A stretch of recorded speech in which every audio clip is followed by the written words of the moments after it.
The Judas cradle. Imagine being lifted slowly above a sharp wooden pyramid.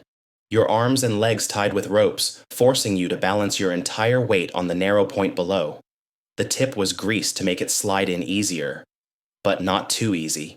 The victim's own body weight pulled them deeper and deeper, tearing through muscle and tissue.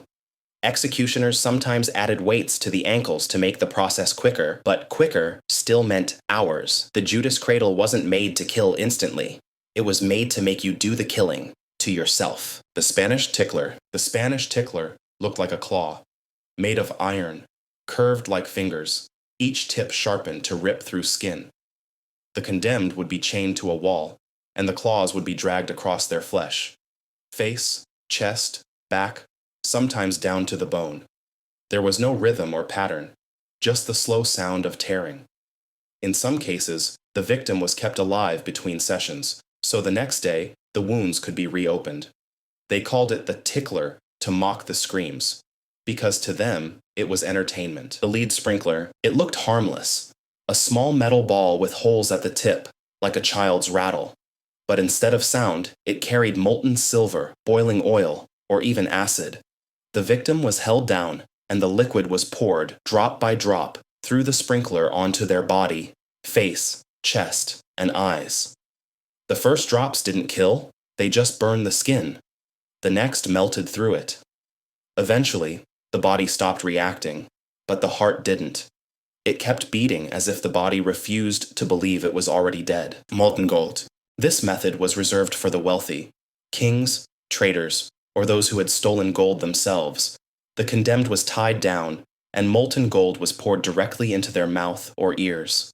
At first it burned the lips and throat. Then, it vaporized the lungs from the inside.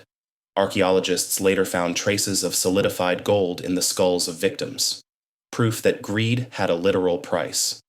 They called it poetic justice, but it was more like poetry written in screams. Execution by elephant. In ancient India and parts of Southeast Asia, elephants weren't just symbols of power, they were instruments of it. A trained elephant would be led into the square, where the condemned knelt before it. Sometimes it crushed the skull instantly, a merciful end. Other times, the executioner ordered it to start with the legs, then the arms, breaking each one carefully. The crowd watched as the elephant followed its commands with perfect obedience. The animal didn't kill out of rage, it killed out of training, and that made it even worse. The garrote. In Spain, the garrote was a chair, and a promise that the end would be quick.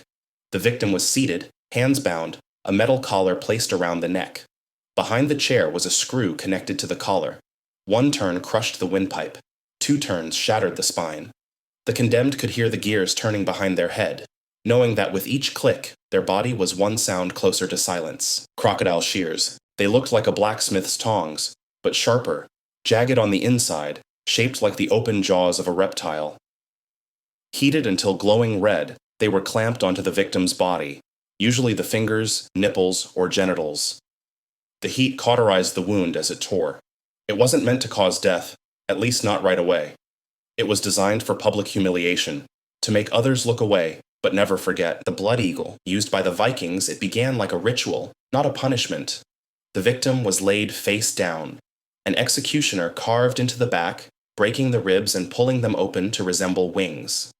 The lungs were then drawn out through the wounds, exposed to the air. Some accounts say they tried to keep the victim alive long enough to see it, to watch their own wings unfold. It wasn't about justice. It was about fear made flesh. The wheel of knives, a lesser-known variant of the breaking wheel. This version was fitted with sharpened blades along its rim. The condemned was strapped spread eagle to the frame, and the wheel was spun, fast. Each turn sliced deeper, faster, cleaner. It was mechanical precision used for human destruction. The result wasn't just execution, it was erasure. Lingering death. The Chinese cage of silence. In some parts of imperial China, there existed a punishment meant to be forgotten. A small bamboo cage, barely large enough to sit in, was built around the condemned. They were sealed inside and left in the open air. Every day, water and rice were slid through a tiny gap until the prisoner could no longer move or speak. No blood, no screams, just time. People passing by the cage would avert their eyes, pretending not to notice. When the body was finally removed, the cage stayed standing, as if waiting for someone else to take their place.